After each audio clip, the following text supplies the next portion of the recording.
we just did No Layups, I don't know, like 5 minutes ago, because we did talk a launch show. I'm sure we'll talk about some of the same things. Raheel Ramzanali, hello. Hey, what's up, man? I can't see you on my screen for some reason, so I don't know if Nick can fix that. I know we're on, but I want to see my beloved Aggie friend as we talk.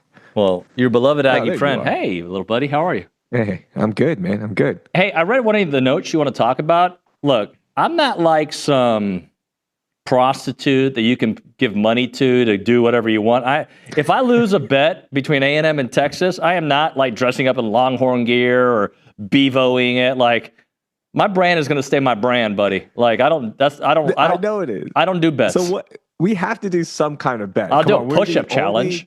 We're the only A&M Longhorn United show. We have to do something. No, there's another one. Billy does one. Oh, they're not united, I guess. Billy does one with Amanda. Yeah, we are united. All right, I got it. We'll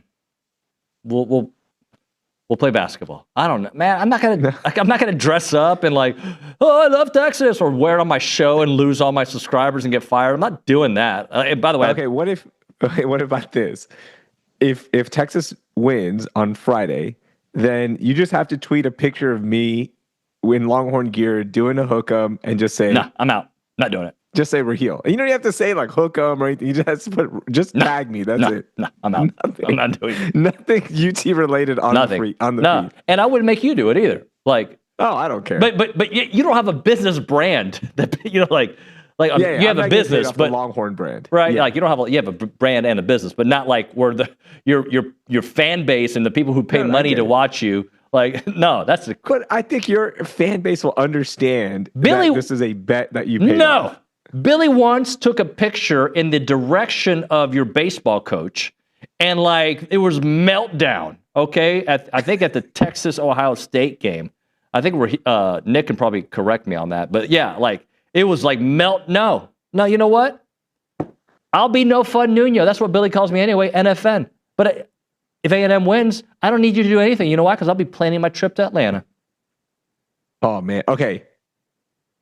Is there like a food bet that we want to do? Sure. I'll eat, no carbs for a week. Done. No, you already do that. No, I eat carbs. I just had carbs today. Minimum carbs. No, it depends on the day. If I'm bulking up or it's Thanksgiving week.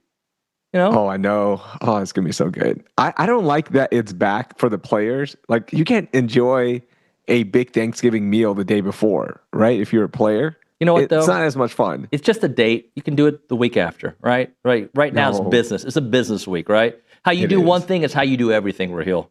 And hopefully the Aggies are treating this like a business week, like a real. You guys enjoy your stuffing and what are those things? The other things that the people eat for Thanksgiving that I don't eat. Oh my gosh! Now I need to hear your Thanksgiving spread. Go for it. Oh, I could send it to you because I sent it to Buppy. No. Off the top of your head, I need to hear your Thanksgiving spread. All right. So like what I grew up with, or like what I think other people do. Which one are you asking? Other people do. Oh, they do cranberry sauce. I don't do that. Yes. Like stuffing. I don't do that. Oh, I love stuffing. Green bean casserole. I'm good with that. I like green bean. I love green bean casserole. What's My sister-in-law the word? Makes the best one. God, there's a word like that. I forget the name of it, but there's some stuff that like. Let me find mashed potatoes? No, I know what mashed potatoes are. I'm trying to find. Buppy has it on the menu, and I was like, I didn't even know what it was. Here, let's see. Souffle? No, not souffle, bro. It's here. Let me read it to you. It's all right. Here's what Buppy's has as part of their deal: from whole oven roasted turkey, cornbread dressing, giblet gravy. What is a giblet?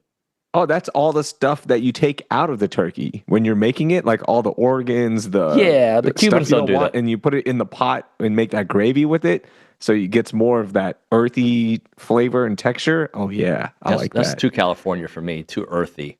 Tree hugging. I'm out. What? No, that's a good thing. You use every part of what you catch, just like the hunting 101. Okay, there you go. If A&M loses, I'll eat a giblet. Okay, that's it. Deal. No, deal. Deal. Last year I did this bet with this kid I play flag football with. He's a current student at College Station. And I play flag football with him. So I was like, hey, we got to do a bet. So he's like, all right. And these kids now, they're so entitled. Money doesn't do anything for them. I was like, all right, let's $20, right? $20 is nothing for these rich kids, all right? So I said, all right, let's do this. Loser has to get a buzz cut. I'll do and that. That's it. Deal. Let's do it. Deal. All right. That's This it. kid never paid up. He's too good looking, I guess, to get a buzz cut. Well, I think I'm good looking. I'll do a buzz cut. There you go. Okay, deal. Buzz cut. And you can get a nice fade and everything. Yeah. You don't have to do like straight military style. You can do Bad Bunny buzz cut. Are we shaking? Shaking, handshake, All right. buzz cut. Hey, the best part about that is I've been getting a buzz cut anyway. Thanks for noticing. I don't have it right now. I have an afro, but I've been getting a buzz cut the last month. Military Nuño. Okay, what is your feeling going into Friday? Look, I'm worried because I think, like, it depends who I talk to that week, right? Like, I'm going to tell you what my eyes tell me. My eyes tell me that Texas is playing significantly better. But then I'm like, but are they? Yes, they are playing better than they were early part of the season, okay? I want Texas to be the team that played Kentucky. That's who I want them to be. I want Texas to be the team that played Mississippi State for the most part. The one thing that they did in both of those games, though, was they found a way to win the game, regardless of what you think of them, and that worries me. By the way, A&M finds ways to win games, too. It's at home. I think it'll be the best defense A&M has played, if not all season, since Notre Dame. It'll probably be the best quarterback A&M has played all season since Notre Dame. I mean, Nuss never... I think Sellers is Sellers, but Sellers hasn't had the year, right? Yeah, he hasn't had this, yeah. Nuss hasn't had the year. A&M had to play, the freshman in Missouri, so, they didn't get to play Pribula, although that same quarterback the week after won a game and almost beat Vandy the week prior, but whatever. So I think going on the road, I think it'll be a hostile environment because, like we talked about with Paul, I think I'm sure Sark is selling the opportunity to his team that you don't know what's going to happen. You might get into the playoffs. So this is a win or your season's over kind of look for a lot of those players. And if those players lose, they're probably not playing in some bowl game, right? Like There's some NFL-bound guys there.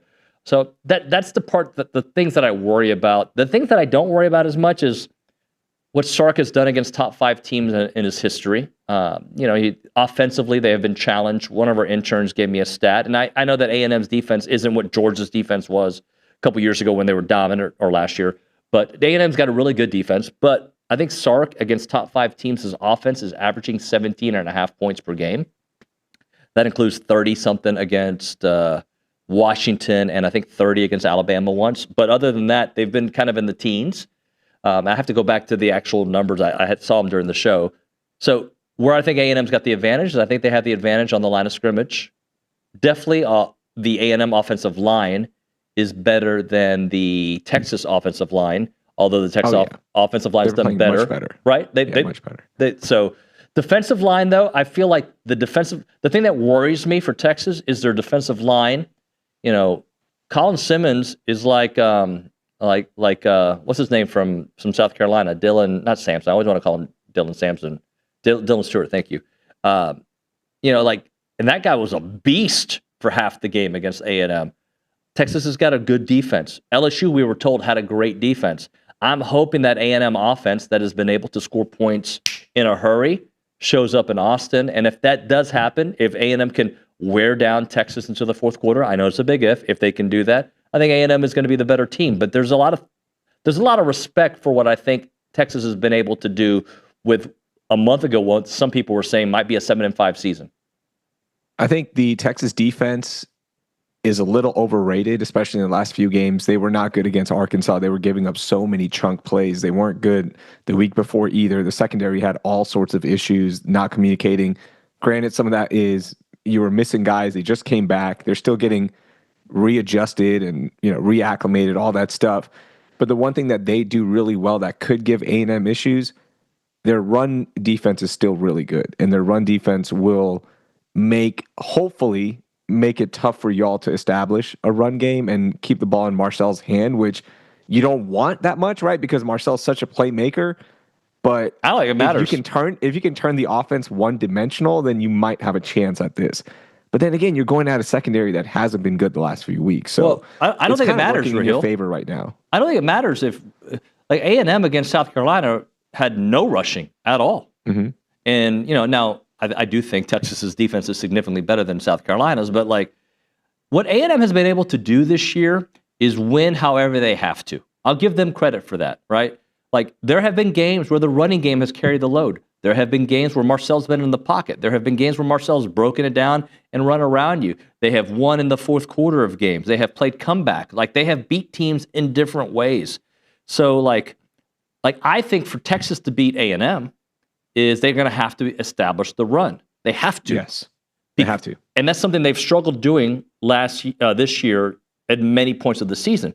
Trey Wisner, though, ran all over them last year. This is a different defense. It's got a different personnel, and they're playing with a different swagger. So does Trey, what's his status right now? I know he played last week against Arkansas, but he's been kind of like sometimes healthy-ish. Yeah. We just, like, the running back issues for Texas, as a fan, we just don't know. Like, which running back are you going to get? What kind of health are you going to get from them? Are they going to be able to establish some kind of running game? So it's not just pin your ears back and go right at Arch every single time, because that's what it's been. You have to get that running game going. And I think a lot of it is also keep that offense off the field. If you can get a 6-minute drive, 7-minute drive, keep that defense fresh, right? All the generic things you always hear in football, you have to do those, unfortunately, because I don't think they're a college football playoff level team. But if they win by 2 touchdowns, or if they win by 2 scores, even 10 points, you make the argument. I will start making the argument like, hey, then look at the top 10 wins that they have and look how much they beat A&M by. They're not going to get in. It's going to be a long shot.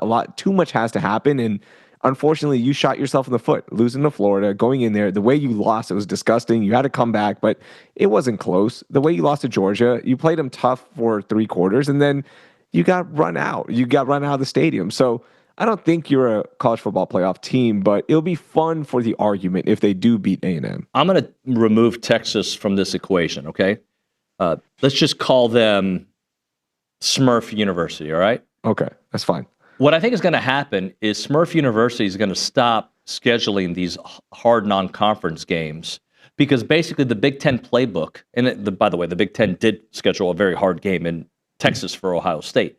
But the way college football is going, and the amount of whining from coaches, from Dan Lanning to everywhere, Indiana, like Cignetti, they're all whining about schedules that the SEC is doing. And if I'm Smurf University, I'm like, dude, if we don't play Ohio State to start the year, we're in the college football playoffs. Indiana didn't take on a non-conference team. A lot of these teams didn't. And I just think with Ohio State, Ole Miss, who have they played outside of their conference games? Yeah. Nobody. And I'm sorry, I do believe that the SEC is a gauntlet still, regardless of what people will say about schedules. I still think it's a gauntlet that an Arkansas team, a South Carolina team can beat you on any given Saturday. I do believe that. I don't think it's the same case in the Big Ten. I just don't. I don't think Purdue's going to beat Indiana this weekend. I just don't see it happening. That all being said, what advantage do you have to adding a Big Ten or a big game, non-conference game, when you're already going to move to a 9-game SEC schedule? It's going to make it to where it's not important to do it at all. Mm-hmm. And I think from a Texas perspective, you might be thinking to yourself, why would we do this moving forward? A&M, if you lose to Notre Dame, this game could get you in or out of the playoffs. Yeah, there's too much at stake. But I think for a lot of these coaches, it's that mindset of like, we want to play the best because we know it's a whole season.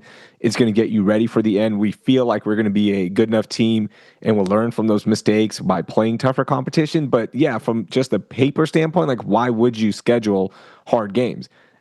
Now, Texas, you take out that Ohio State game and you have the Florida loss, the Georgia loss. You still have to win this week. Yeah. Right? You still have to win this week. So then you're in more than likely. Right at 10-2, it's like maybe you're in, maybe you're left out. I think a 10-2 Texas team is in. Good teams, huh? I think a 10-2 Texas team gets in. I do, but again, who knows? Because who would you leave out then? Is Vanderbilt out for sure? Then they would be, because Texas beat them. They beat OU. They beat OU too, right? Yeah. Hey, so I get it, but I want to see the big games. I think that's what makes it fun. But it's not about me. I get it. Yeah, no, look, I'm just saying, like, these programs are going to be like, what's the point? Especially with the SEC moving to 9 games. Had the SEC stayed at 8, then it behooves you, everybody, go get a real game, right? But now that they're moving to 9, and you've got all these other jokers just complaining, like, all they do is complain. Like, seriously, outside of Texas, who has Ohio State beat? And by the way, I believe they should be the number 1 team in the country. I do. I'm not saying they shouldn't. Nobody. They haven't beat anybody. Exactly. Their hardest game is going to be Michigan. And that's at the end of the year. Michigan this week. Yeah. Right. Who has Indiana and if beat? They lose that one, then it would be phenomenal for fodder. Now, I do think Indiana's beat a couple good teams in the Big Ten. I do think so. Like they beat Oregon. At the time that they got the wins, they were good teams. Oregon and Iowa, right?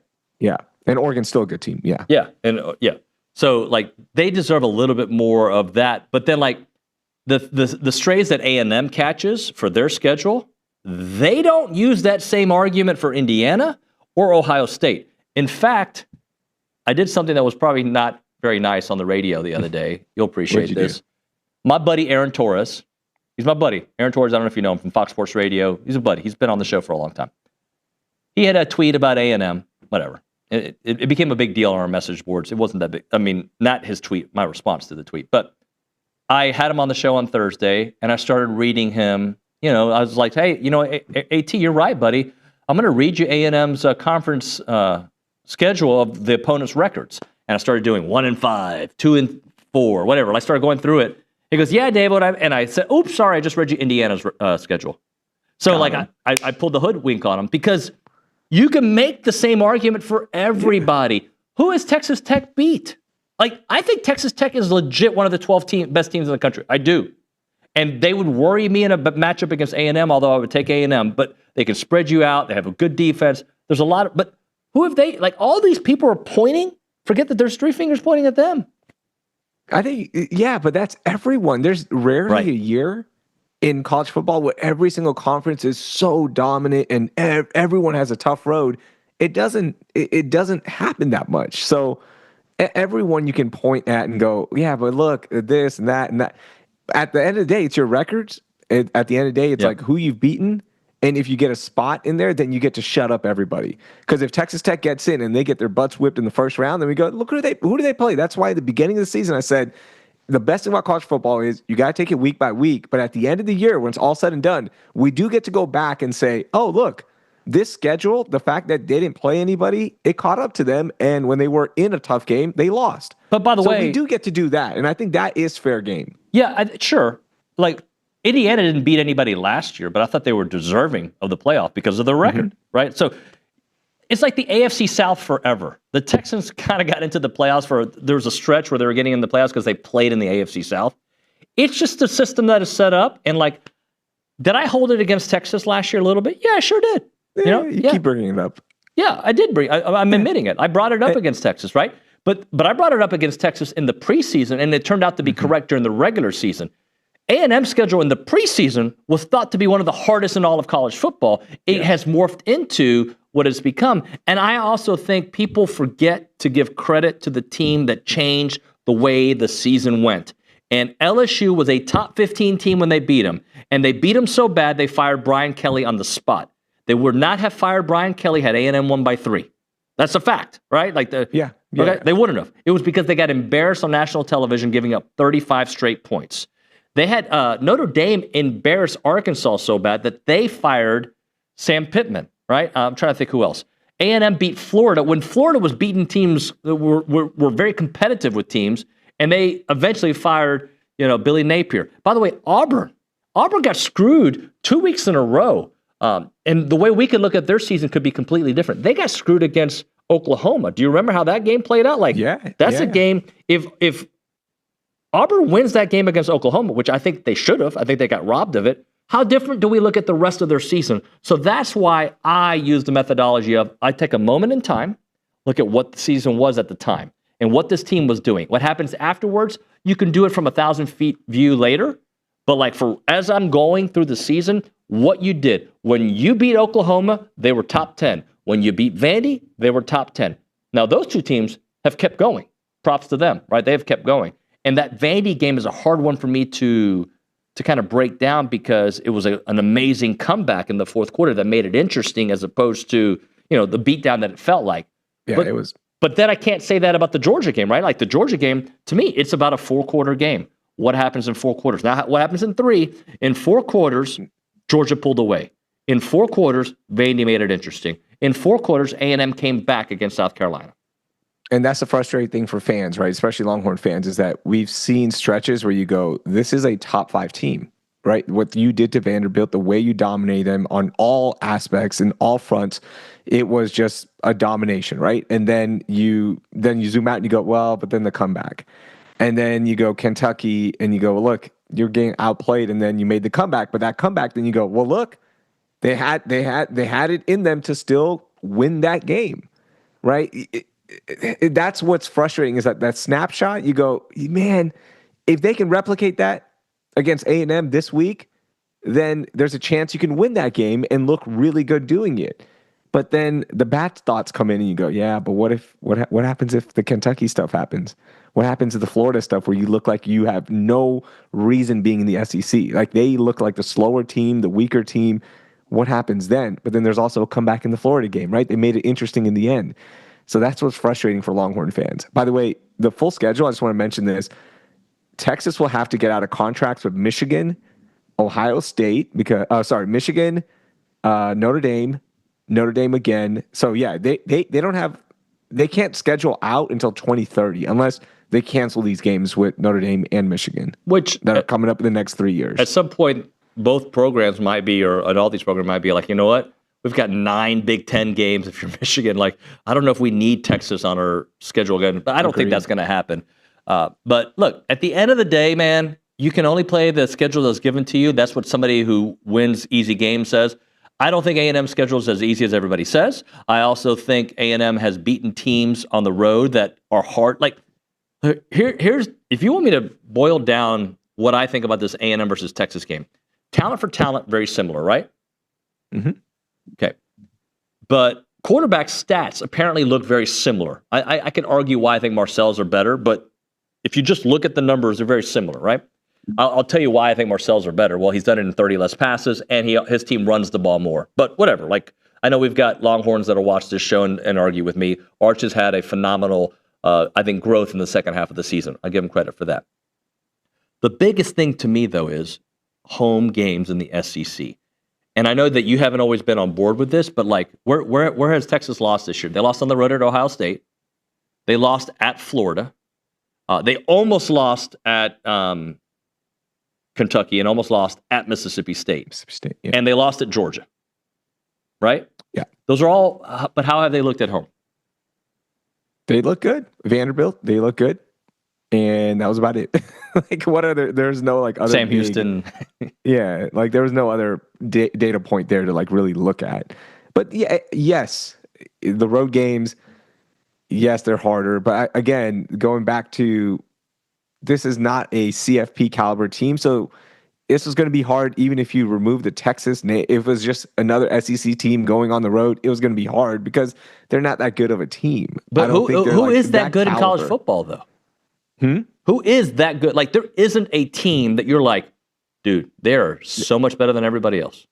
That's why we did that exercise for the longest time. Is like, if you had to put money on 4 teams or one team even to win it all, who do you put it on? Because that's the beauty of this season, and I think all college football seasons moving forward, because of NIL, because 5-star and 4-star guys can move teams rapidly, that it's not as big of a gap in terms of the haves and have-nots. There are a lot of good teams, but there's not one outstanding team this year. But I'm not putting all my money on Georgia. I'm not putting all my money on Alabama. I'm not putting all my money on the Aggies or Ohio State or Indiana, because it is a crapshoot. But let me ask you this. Like, okay, you're not putting all your money there, but like, who are the 4 teams that you would say, you know what? This is who my money would go to if I had Elon's money and I could bet. Like, I think Ohio State's going to get a lot of that money. I think Georgia's going to get the next one, right? I would say so. Yeah, Georgia would get the next one. And I don't think the public would have A&M on there. I would put my money on A&M as the 3rd team in that list. I think beating Texas this weekend would help solidify that thought. If A&M goes to Austin and beats Texas, they might be the number 2 team in the country. They might be. Depending on how it happens, too, by the way. Right. If y'all go in and beat the Longhorns by 10 points plus, you should jump up to number 2. Yep, but if you lose by 10, you're going to drop to 5. So I guess my point is, I feel good about the way Georgia's playing recently because of a 4th quarter against Texas. Right? I know there was another game in there that they looked. I guess it was at Mississippi State that they just crushed them. Right? But okay, the last 2 games they have looked like Georgia, right? But for the most part, we had questions about Georgia. But the last 2 games we've seen them play, they've looked pretty good. Alabama, they were looking great. But then you look at some of their losses, you're like, well, how great have they looked? They lost to Florida State. They almost lost to South Carolina, the same team that A&M almost lost to, right? What do you call it? They lost to Oklahoma. And then you could say, well, Texas took care of Oklahoma, no problem. Is it because Mateer wasn't ready to go? Doesn't matter. They took care of him. Mateer had a bunch of turnovers, and Texas dominated. It's 2 years in a row where they shut him out. Actually, it was 3 years. I think they scored 1 field goal. Right, yeah. The defense has been dominating Oklahoma. So and that's the beauty of the season. Again, we can make arguments and go back and forth and say this and then counter exactly what we just said. That's why this is all depends on the field now. Yep. And at this point forward, you can you just shut up everybody by winning and doing it. However, get the win. No one's going to remember if you won on a last-second field goal. No one's going to remember if you won by 20. It's win the game. Do it in the college football playoffs. Do it in the SEC title game if you get there and win an SEC championship. That's all you can do now is just control that on the field. And that's the best part. And that makes it so much fun for the fans. Texas is not going to get into the CFP, and I'm still going to be glued watching it. I can't wait for it because there's no clear-cut winner as of right now. Maybe this changes after championship weekend. Maybe Indiana goes in there and slaps Ohio State and we go, damn, all right, Indiana's a team to beat. Or you guys go in and beat Georgia, right? And you go, damn, that's the team to beat, right? So a lot can change in 2 weeks, but just as a fan, this is the best thing to happen in college football. Yeah, I just wish they could figure out, as we close up, I wish they could figure out how to make it still fun for the other teams that aren't in the, there was a time that bowl games were fun. Those times aren't anymore. Right? There was a time that, if you weren't in the Final Four teams, it's still, there were some big level bowl games that you were interested in. The Big Six bowls, you were like, I'm interested in these games, right? Now it just feels like it's the playoffs and nothing else matters. And I don't know how to make something else matter, but I wish something else mattered. You don't need to. Okay. You don't need to. If I'm going to still watch Texas in the Alamo Bowl or wherever they end up, right? I'm still going to watch that. You don't need to make it exciting for everyone. For the other games? Doesn't make it exciting. NBA doesn't make it exciting for everybody. MLB doesn't make it. But it was different. They're not catering to Astros fans this year because they missed the playoffs. They don't care. You know why? Whoever's going to watch, they're going to watch. And that's the whole thing. TV contracts are still going to be worth billions of dollars. Yeah. There's no reason to cater to them. For college football, make the 12 best teams, make it a damn good tournament, and it's going to capture people's attention. Okay. Well, I want you to do the Heritage Film spot for, you got 30 seconds to do both stories, okay?